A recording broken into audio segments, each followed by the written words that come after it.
Well, hello, I'm Ryan Anderson, a private wealth advisor here at Ronald Blue Trust, and welcome to our Wisdom for Wealth for Life podcast and webinar series. We're so happy that you've joined us today. As a quick reminder, the Wisdom for Wealth for Life podcast and webinar series is designed to give you biblical wisdom for wealth and biblical wisdom for life. And we bring a variety of experts on to discuss different topics. Today, I have the pleasure of introducing a mentor of mine, Jim Wise. Jim is a senior advisor in our Orlando office and is a frequent speaker for churches and ministries. Jim and I had the pleasure of going to Guatemala probably 5 or 6 years ago now, and I've learned so much from him since then. And I'm so excited for you to get to listen to him today as he shares about preparing the next generation of stewards. So thanks so much, Jim. We're so excited to have you on the webinar. Thanks, Ryan. I appreciate it. Looking forward to talking about this important topic. This is something that's been coming up more and more as folks are starting to think through this massive transfer of wealth intergenerationally that's going to take place in the next 30 or 40 years. And a lot of Christians, particularly my generation and older, are really thinking through how well have we done preparing our adult kids and grandkids, trying to pass down our passion, not only for biblical stewardship, but particularly for generosity. And as I've talked to lots of parents about this topic, there are several reasons that they typically cite for not feeling like the kids are necessarily ready, maybe lamenting a bit that they've not been as intentional as they wish they would have been. Some of the common reasons that are cited, one is parents will just say, I don't know how to do that. I've read a few great books on stewardship and generosity, and we kind of learned as we went along, but I really never had a model for how to train the kids. I wasn't sure how to go about doing that. Another big issue that parents will often kind of look back on now and say, I'm not sure, I'm glad I did it this way, was the issue of just secrecy and privacy. This was particularly true of my parents' generation and still has been somewhat true of the baby boomer generation. But it's just simply not ever discussing with the kids as they got older, as they moved into adulthood and started their families, just not ever talking about finances in general, never discussing money. A lot of times the kids will grow up and not really have a sense of, if the family's accumulated some wealth, how much it is, what it looks like, because the parents have chosen not to talk about it. But probably the biggest reason that parents will often cite is the reason that they don't feel like the kids have been trained or are ready to eventually receive whatever might get passed down to them, is they simply never thought about it. We go about our normal lives, we raise our families, then we launch our families, then we, Lord willing, at times get to become grandparents. We're involved in ministry and work, and it just escapes us. There are times when it doesn't occur to us until the kids are adults and they're out on their own to even have a discussion with them about finances. It never occurred to us as we went along. So a common question, at least the one that I've gotten the most, is there a biblical model for passing down that generosity torch and heart for stewardship that is easy to remember and implement? And I've identified a model in Judges chapter 2 that many generous parents and grandparents have found helpful to use as a guide for passing on a legacy of faithful stewardship and generosity. So let's take a quick look at Judges chapter 2. I'm going to read from verses 6 through 10. After Joshua had dismissed the Israelites, they went to take possession of the land, each to his own inheritance. The people served the Lord throughout the lifetime of Joshua and of the elders who outlived him and who had seen all the great things the Lord had done for Israel. Jumping down to verse 10. After that whole generation had been gathered to their fathers, another generation grew up who knew neither the Lord nor what he had done for Israel.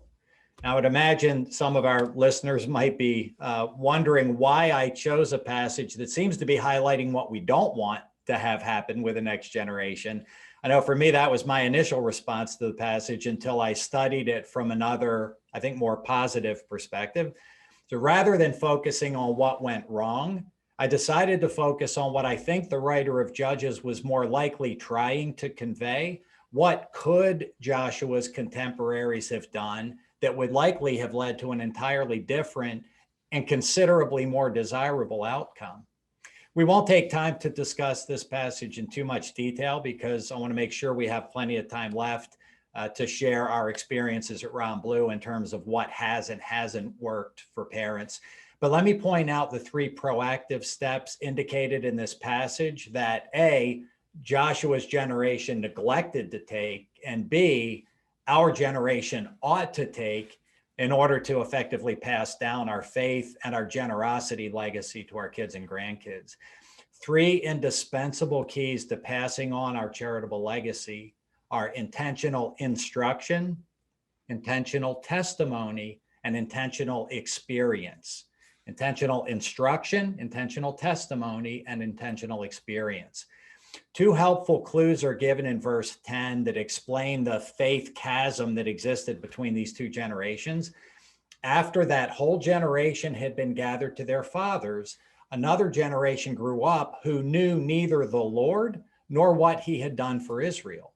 And this is somewhat extraordinary when we consider the parents' direct experience with God. This is a generation that personally witnessed God's mighty hand and miraculous power at work in driving out the inhabitants of the promised land. The generation that became the direct beneficiaries of God's covenant promise to give Israel this land. This was a generation that didn't just know about God. It was a generation that intimately knew and experienced God. So what happened? Well, the first statement in Judges 2:10 makes clear that the parents' generation, despite their strong faith and commitment to God throughout their lifetime, failed to provide the same level of instruction to their children that they had received themselves. Their kids somehow managed to grow up not knowing the Lord. By the way, I should note that there's a significant difference between rejecting the Lord and not knowing the Lord. Some kids grow up in Christian homes, receive years of instruction in God's word and God's ways through their parents, through church, through Sunday school, youth group, etc., and yet make a conscious decision to reject God despite the consistent instruction they've received.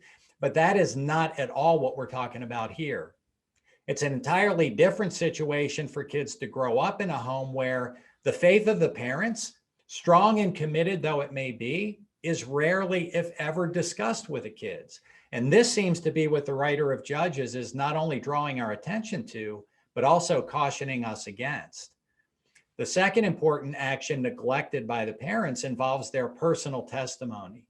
Returning again to Joshua 2:10, after that whole generation had been gathered to their fathers, another generation grew up who knew neither the Lord nor what he had done for Israel.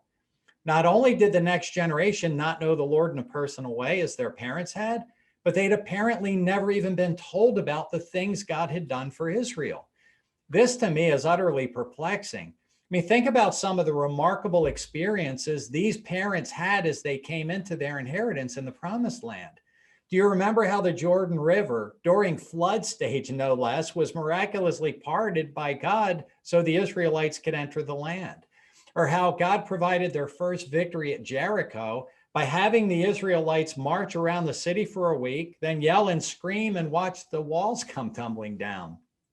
Or how about the battle at Gibeon, where God not only sent hailstones against the enemy army, hailstones that were so big they were responsible for over half the casualties that day, but then for an encore, he made the sun stand still in the sky for the next 24 hours. I mean, how do you not tell your kids and grandkids about these incredible experiences with God? This generation had a personal testimony of God's grace, mercy, and powerful intervention that few of us can even imagine. And yet somehow their kids, as we're told in verse 10, not only didn't know God, but they had no knowledge of all the things he had done for Israel. Their parents had an incredible testimony to share, but apparently chose not to share it. The third action neglected by Joshua's generation involved personal experience. Now, I'm not referring this time to the parents' experiences with God, but rather the parents' role in intentionally guiding the kids toward their own experiences with God. The importance of personal experience with God is highlighted throughout the transition from the book of Joshua into the early chapters of Judges, there's an interesting repetition in this transition that seems to be quite intentional. At the end of the book of Joshua in chapter 24, verse 31, we're told that Israel served the Lord throughout the lifetime of Joshua and of the elders who outlived him and who had experienced everything the Lord had done for Israel. Then again, in the passage we're looking at, the writer of Judges notes in chapter 2, verse 7, the people served the Lord throughout the lifetime of Joshua and of the elders who outlived him and who had seen all the great things the Lord had done for Israel. Two different writers making an almost identical statement about Joshua and his contemporaries. I remember Charles Stanley saying, if God says it once, it's important. If God repeats himself, it must be really important. The implication here is that a primary reason Joshua's generation served the Lord throughout their lifetime was because they had personally seen and experienced God's mighty and miraculous works. It's clear, though, that the next generation had no such experience of their own. It can be argued that personal experience is the most effective teacher. This is why it can be so helpful for the kids when we allow them to have their own personal experiences with things like ministry service and volunteering, managing money, and charitable giving. Now, sometimes this might mean letting the kids volunteer for a ministry or a short-term missions trip that might make us a bit uncomfortable. Sometimes it means encouraging the kids to make their own charitable giving decisions, even when they prefer to support ministries we might not be interested in. And sometimes, as difficult for us parents as it may be, it means allowing the adult kids to struggle financially in order to learn to apply God's wisdom to their finances and learn to trust him instead of us to meet their financial needs. Intentional instruction, intentional testimony, and intentional experience. A biblically sound model that we can use regardless of the ages of our kids or what we have or haven't done to this point to accelerate the process of passing on our faith commitment and charitable legacy to the next generations. I also want to say, regardless of where each of us is in this process of preparing the next generation of stewards of God's resources, I just want to pass on this encouragement. It is never too late. I recently had a discussion with a man who came to faith in Christ in his mid-60s, so he was a relatively new Christian. And within a couple of years, he has finally caught the generosity bug that was so faithfully and consistently modeled by his parents and grandparents. Now, while it's a shame that they didn't live to witness their charitable legacy being successfully passed down, they're no doubt rejoicing in heaven that their prayers have indeed been answered and their efforts were not in vain. We never know when our efforts will bear fruit, friends, but I want to encourage you that it is never, ever too late. Ryan, you want to talk a little bit about what has and hasn't worked in our experience? Yeah. So let's dig into the practical applications of this. So for you, what have you seen work really well to pass on that stewardship DNA? And more importantly, or just as importantly, what hasn't worked? Well, talking about a few things that we've seen over the years and that we've helped families do that has been really effective. One is allowing the family or allowing the kids and the adult kids to directly be involved in the family's giving decisions. Starting younger tends to work better. It's more likely the kids will carry it with them once they're out of the house. But we've seen this happen and work well through the use of donor advised funds, in particularly where the family will set up a giving fund for the family so that they can have the kids involved directly in the decision-making process. And of course, there are some resources that we've been able to share with families, because some of the feedback we've gotten is, I just don't know how to do this. By sharing with the family different types of stewardship and generosity resources as they move through the different stages of life has been particularly effective. And I would also say family meetings work incredibly well, getting everybody together and just having this be a constant part of the dialogue for the family. Is there an age that's too young to start? I don't think that there is. I actually think that even really, really young kids can grasp generosity. Actually, even young kids can really grasp biblical stewardship if we explain to them that everything that we have belongs to God and we're responsible to him for the decisions that we make. So the training probably needs to be appropriate to the age. But just to give you an example of that being effective, even with really small kids, I was talking with one of our clients who decided they had never, ever as a family gathered together to talk about stewardship and generosity. And they really felt like it was important to start doing that proactively. So they had a family vacation, they paid for everything, but all three generations were gathered together, and they had blocked one morning of a week-long vacation as basically a generosity discussion and encouragement. So what they did is they set up a donor advised fund and put a bunch of money into it and allocated a portion of that to each of the different families. And then they invited the kids and even the youngest of the grandkids to come to the family meeting to identify one or two ministries and causes that they really cared about, and to make a presentation to the rest of the family in terms of how they were going to give away that money that was sitting in this family, almost like a private foundation. And when they were sharing, they were in tears just sharing about the youngest kid was 3 years old, drew pictures of the beneficiaries and everything and presented it to the whole family. So I don't think it's ever too young. That's awesome. And so what resources would you recommend, I guess, as you go through the different life stages? So starting from young kids all the way to adult children. Yeah, I appreciate the fact that you talked about the life stages, because I think what we've seen over the years is certain resources become much more relevant to families at different times of life.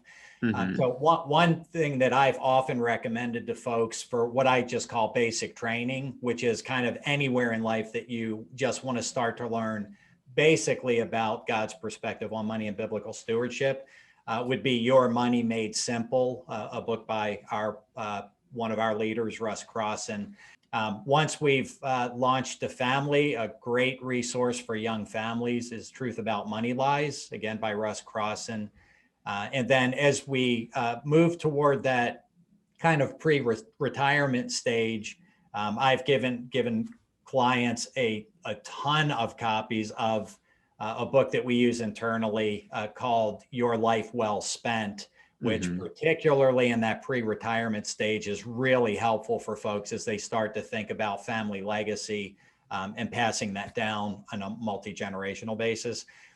One of my favorites, and one that I've also given away a ton of, is called Faces of Generosity. Through all of the life stages, that is a great resource. That's a book that we put together that just highlights a bunch of the different families that we've gotten to walk with on their generosity journey, but they're basically sharing their own personal generosity story and encouragement with their peers.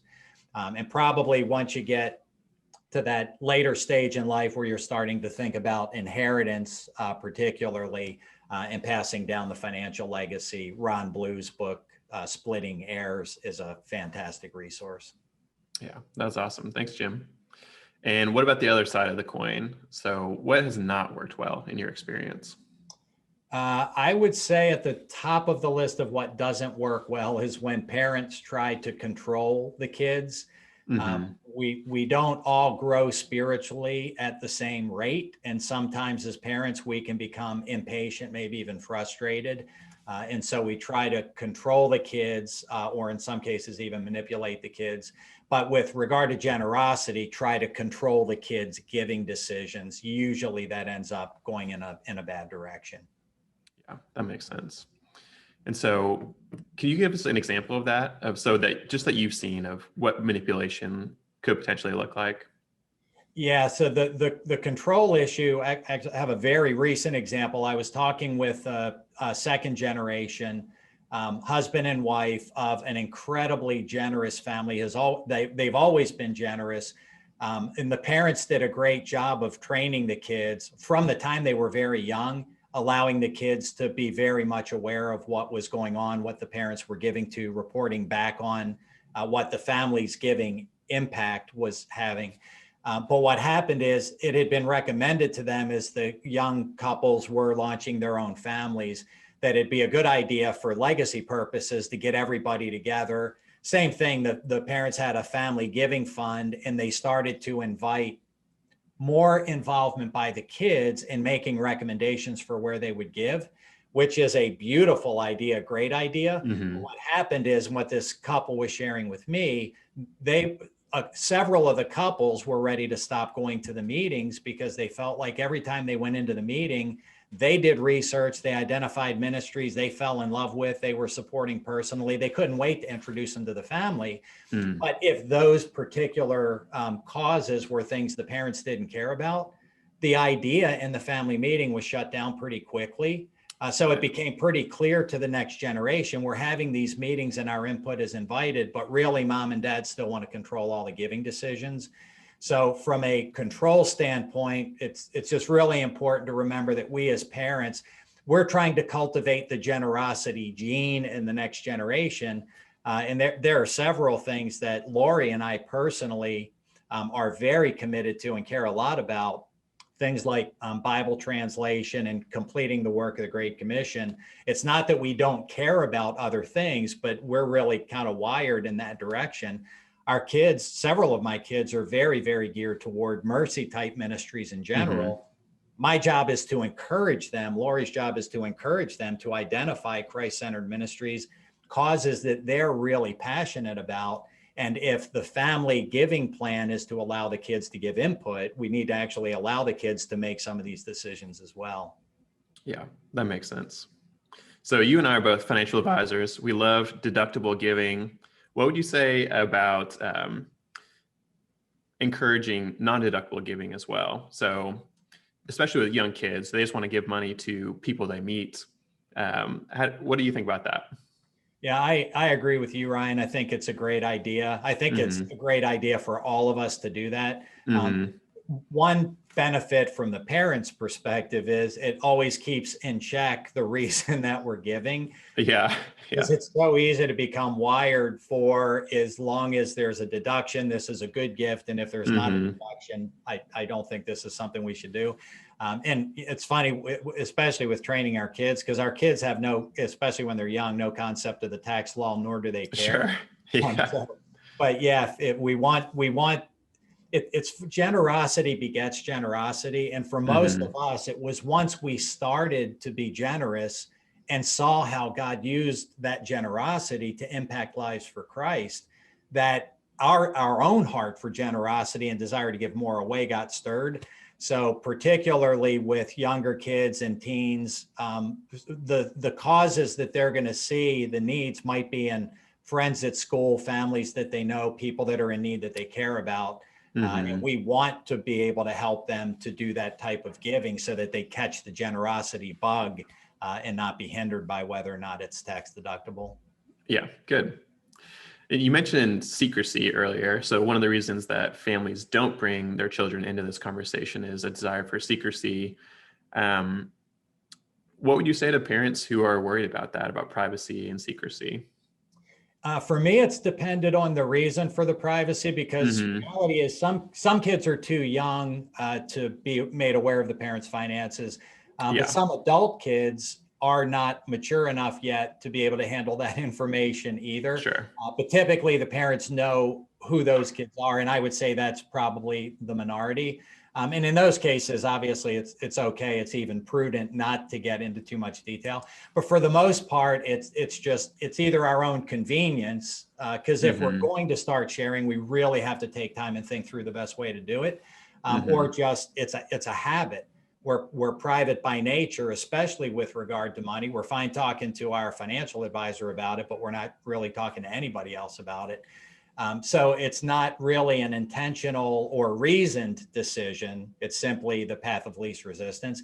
And in those cases, I would say, depending on the age and the life stage of the kids, it really makes sense to begin preparing them, because they're at some point going to be faithfully stewarding some resources that we're going to pass to them. So I think the bottom line is, if there's a compelling reason to withhold the information about the assets, about the family's giving from the adult kids, or to include them in the planning, then that makes sense, but it's case specific. But generally speaking, in my opinion, it's unwise to plan to pass down God's resources to the next generation without having intentionally done what we could, everything we can, to prepare them to faithfully steward the resources.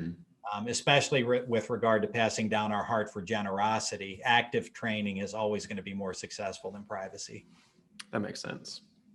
And you touched on this a little bit earlier, but I wanted to circle back. So any suggestions on what to do if your children aren't following the Lord? How do you continue to encourage generosity in their hearts in that life stage? Yeah, that's a very common question, because most of Lori and I have 6 kids, and they've grown spiritually at different rates, and there are times, actually a couple of the kids that went through some rough spots for a few years. And it's always difficult to know as parents exactly how we should handle that, whether it's their faith in general. And for some of our kids, they're walking with the Lord, but they just haven't caught the generosity bug, and we desire for them to have that experience. So with kids who have the bigger issue, that have strayed from the Lord, or that just simply never had an interest, I mean, they've always resisted, and there's no evidence that they've ever made a profession of faith. The main objective is to focus on what matters most, which is the child's eternal destiny, obviously. If they're unsaved, our whole focus needs to be there, and probably not so much a focus on biblical stewardship and generosity. Yeah. Presenting Christ to them. But in the cases that are probably more widespread, where our kids just haven't really gotten passionate about biblical stewardship or generosity, when that's where they are, what we have to be careful about doing is going back to that manipulation. Because I've actually seen parents do this, where they'll start, let's say if one of the kids is really faithfully walking with the Lord, and their whole family is serving the Lord, and several of the other kids are not at the same place, where the parents would be, maybe unconsciously, but constantly almost praising or bragging on the kids that are where the parents want them to be spiritually, which basically can feel judging and condemning to the kids that aren't there. So we have to make sure that we are focused on being Jesus to our kids who have strayed from the Lord, and just continue sharing our own personal testimony, modeling as best we can, loving them and praying for them, but not allowing money, their lack of stewardship or their lack of generosity, to ever become a wedge in our relational ability to disciple them. Because ultimately, if they're unsaved, getting them into the kingdom is the priority. If they are saved, but they're not moving as fast in their faith as we hope that they will, we don't want to try to convince them that Jesus loves them if they give more, and Jesus will not love them if they don't give more. We want that to lead them into a deep and vital relationship with a Savior, and try to be careful about focusing on their external behaviors at that point. Yeah, that's so important. I'm glad you hit on that. Okay, so last question for you, Jim. What would you say to listeners who don't have kids, they don't have grandchildren right now? What does it look like to cultivate generosity in people that you disciple or that you mentor? I'm glad you brought that up, because I know for me, that's been one of my greatest joys, even though I'm a parent of many kids and a grandparent of many grandkids. But part of my personal ministry for many years has been discipling young men in particular, and Lori and I have discipled many young couples. And we make stewardship and generosity as always an automatic thing that we try to make sure we cover in the first year of every new relationship, because we know that that's the path to true financial freedom. Financial freedom is not a function of how much money somebody has or doesn't have. Financial freedom is typically rooted in understanding biblical stewardship and our own heart for generosity, because you have to be really free in order to be really generous. So from a mentoring standpoint, going back to the Judges chapter 2 lesson, being intentional with the instruction, making sure that we're both ourselves are imparting biblical wisdom about money in general and the joy of generosity in particular, and then supplementing that training with other resources that are out there. Thinking about like Randy Alcorn's The Treasure Principle is one of the best, easy read in a discipling environment. Anybody could knock that out pretty quickly and then get back together and talk about it. But just provide resources to do basic stewardship training, And as we're mentoring folks, as they grow in their love for Jesus, their knowledge of God and his word, generosity typically is an automatic byproduct of being conformed to the image of Jesus. But doing the intentional instruction, intentional testimony, inviting the folks I'm mentoring into, here's what Lori and I are doing, how we make financial decisions, generosity. And then in the same way, I've loved doing this with young men that I've mentored, encouraging them to get involved on a volunteer basis or go out on a missions trip with ministries that they had not ever given to before, but they were interested in the work that God was doing through that particular ministry and the beneficiaries. Because typically, once they've had their own experience in that way, there's not a whole lot of encouragement needed beyond that point. That's typically the personal experience often really triggers a heart to be very generous financially. Yeah, that makes sense. Well, thanks so much, Jim, for your time today. That was very helpful for me as a dad, thinking about this for my own children. And so I always love hearing your wisdom, and everyone on the webinar and the podcast is going to be blessed by hearing from you. So thank you so much for the time today. Thanks, Ryan. Enjoyed being with you as always, brother.